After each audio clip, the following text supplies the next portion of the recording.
میں نے جنت کو پڑھا ہے، جنت میں جو چیز بھی ہوگی محفوظ ہوگی، اس میں تبدیلی نہیں ہے۔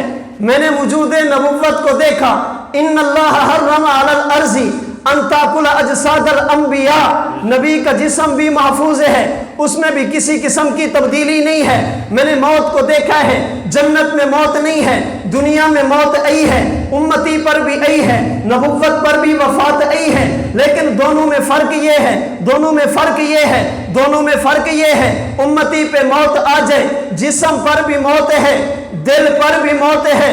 نبی پہ وفات آ جائے، نبی کے جسم پر تو وفات ہوتی ہے، دل میں حیات ہوتی ہے۔ نبی کے جسم پر تو وفات ہے، مگر قلب اطہر میں، توجہ رکھنا، یہ پانی میں نے پینے کے لیے نہیں منگوایا، نبی کے جسم اطہر پر وفات آ جائے مگر قلب اطہر میں حیات رہتی ہے۔ وجہ کیا ہے؟ قاسم العلوم والخیرات، حجت الاسلام والمسلمین، بانی دار العلوم دیوبند، منبع فیوز و برکات، صاحب آب حیات مولانا محمد قاسم نانوتوی فرماتے ہیں، امتی کا وجود زمینی مٹی والا، نبی کا وجود جنتی مٹی والا۔ جنت کا خاصہ حیات ہے، وفات نہیں ہے۔ سبحان اللہ۔ جنت میں حیات ہی حیات ہے، وفات نہیں ہے۔ توجہ رکھنا، جنت کا خاصہ حیات ہے، وفات نہیں ہے۔ حضرت نانوتوی فرماتے ہیں، جو چیز جس کا خاصہ ہو، کبھی کبھی حالات کی وجہ سے وہ خاصہ چھپتا تو ہے، ختم نہیں ہوتا۔ جو چیز خاصہ ہو، حالات کی وجہ سے چھپتا تو ہے، وہ ختم نہیں ہوتا۔ یہ میرے ہاتھ میں پانی، اس پانی کا خاصہ ہے برودت، اس کا خاصہ ہے ٹھنڈک۔ آپ اسے چولہے پہ کھڑا کر دیں، اسے ابال لیں، پھر ساتھ کسی گھر میں آگ لگ جائے، آگ بجھانے کے لیے پتیلا گرم پانی کا اٹھا کے ڈالیں، آگ بجھے گی یا بھڑکے گی؟ سوال یہ ہے کہ پانی بھی گرم، آگ بھی گرم، تو بجھنا نہیں، بھڑکنا چاہیے تھا۔ حضرت نانوتوی فرماتے ہیں، اس آگ نے اس کے خاصے کو چھپایا ہے، ختم نہیں کیا۔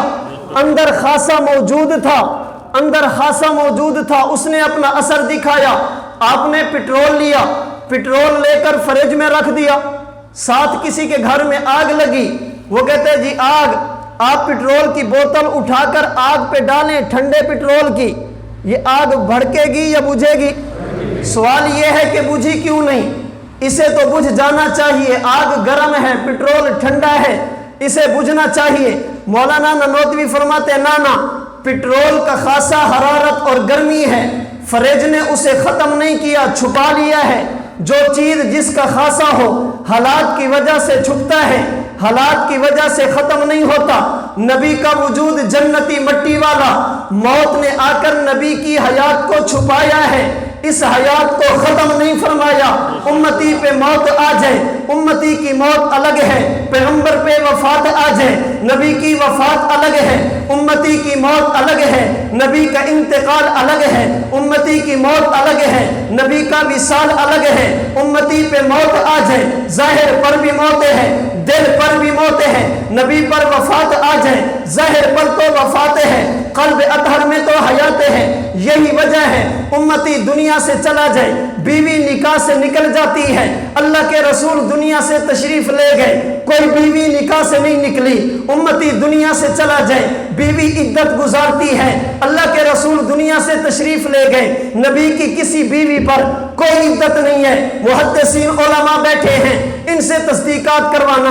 علامہ کستلانی نے المواہب اللدنیہ میں لکھا، علامہ زرقانی نے شرح الزرقانی میں لکھا، ابن حجر مکی نے اشرف الوسائل میں لکھا، ملا علی قاری نے مرکات شرح مشکات میں لکھا، شیخ زکریا محدث دہلوی نے اوجز المسالک میں لکھا، یہ الکنز المتواری میں لکھا۔ یہ 5 محدثین فرماتے ہیں امتی پتی دنیا سے چلا جائے، بیوی پر عدت ہے، نبی دنیا سے تشریف لے جائیں، نبی کی بیوی پر کوئی عدت نہیں۔ وجہ کیا ہے؟ مولانا نانوتوی فرماتے ہیں عدت اس کی بیوی پر ہوتی ہے جس کی بیوی نکاح سے نکل جائے، جس کی بیوی نکاح سے نہ نکلے اس پر عدت نہیں ہوتی۔ امتی کے دل پر موت آئی، بیوی نکاح سے نکل گئی، نبی پر وفات آئی، نبی کی بیوی نکاح سے نہیں نکلتی، عدت بیوہ پر ہوا کرتی ہے، نبی کی بیوی بیوہ نہیں بنتی، بیوی رہتی ہے۔ امتی پر موت ہے، ظاہر پر بھی موت، دل پر بھی موت ہے، نبوت پہ وفات آ جائے، نبی کے جسم پر تو وفات آتی ہے، قلب اطہر میں حیات رہتی ہے۔